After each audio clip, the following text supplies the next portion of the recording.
Jesus' authority questioned. On one of the days while he was teaching the people in the temple and preaching the gospel, the chief priests and the scribes with the elders confronted him. And they declared, saying to him, "Tell us by what authority you are doing these things, or who is the one who gave you this authority?" But he replied to them, "I will also ask you a question, and you tell me. Was the baptism of John from heaven or from men?" They discussed among themselves, saying, "If we say, from heaven, he will say, why did you not believe him? But if we say, from men, all the people will stone us to death, since they are convinced that John was a prophet." And so they answered that they did not know where it came from. And Jesus said to them, "Neither am I telling you by what authority I do these things." Parable of the vine growers. But he began to tell the people this parable: a man planted a vineyard and leased it to vine growers, and went on a journey for a long time. At the harvest time he sent a slave to the vine growers, so that they would give him his share of the produce of the vineyard, but the vine growers beat him and sent him away empty-handed. And he proceeded to send another slave, but they beat him also and treated him shamefully, and sent him away empty-handed. And he proceeded to send a third, but this one too they wounded and threw out. Now the owner of the vineyard said, "What am I to do? I will send my beloved son, perhaps they will respect him." But when the vine growers saw him, they discussed with one another, saying, "This is the heir, let's kill him so that the inheritance will be ours." And so they threw him out of the vineyard and killed him. What, then, will the owner of the vineyard do to them? He will come and put these vine growers to death, and will give the vineyard to others. However, when they heard this, they said, "May it never happen." But Jesus looked at them and said, "Then what is the statement that has been written, a stone which the builders rejected, this has become the chief cornerstone?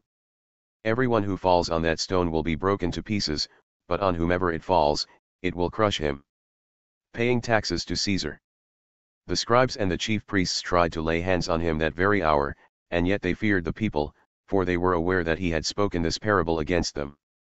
And so they watched him closely, and sent spies who pretended to be righteous, in order that they might catch him in some statement, so that they could hand him over to the jurisdiction and authority of the governor. And the spies questioned him, saying, "Teacher, we know that you speak and teach correctly, and you are not partial to anyone, but you teach the way of God on the basis of truth. Is it permissible for us to pay taxes to Caesar, or not?" But he saw through their trickery and said to them, "Show me a denarius. Whose image and inscription does it have?" They said, "Caesar's." And he said to them, "Then pay to Caesar the things that are Caesar's, and to God the things that are God's." And they were unable to catch him in a statement in the presence of the people, and they were amazed at his answer, and said nothing. Is there a resurrection? Now some of the Sadducees who maintain that there is no resurrection came to him. And they questioned him, saying, "Teacher, Moses wrote for us that if a man's brother dies leaving a wife, and he is childless, that his brother is to marry the wife and raise up children for his brother. So then, there were 7 brothers, and the first took a wife and died childless. And the second. And the third married her, and in the same way all 7 died, leaving no children. Finally the woman also died. Therefore, in the resurrection which one's wife does the woman become? For all 7 married her." Jesus said to them, "The sons of this age marry and the women are given in marriage. But those who are considered worthy to attain to that age and the resurrection from the dead, neither marry nor are given in marriage. For they cannot even die any more, for they are like angels, and are sons of God, being sons of the resurrection. But as for the fact that the dead are raised, even Moses revealed this in the passage about the burning bush, where he calls the Lord the God of Abraham, the God of Isaac, and the God of Jacob.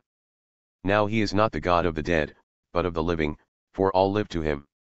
Some of the scribes answered and said, "Teacher, you have spoken well." For they did not have the courage to question him any longer about anything. But he said to them, "How is it that they say the Christ is David's son? For David himself says in the book of Psalms, 'The Lord said to my Lord, sit at my right hand, until I make your enemies a footstool for your feet.' Therefore David calls him Lord, and so how is he his son?"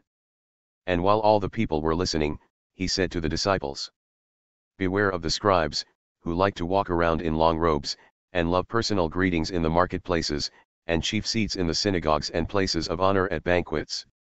Who devour widows' houses, and for appearance's sake offer long prayers. these will receive all the more condemnation.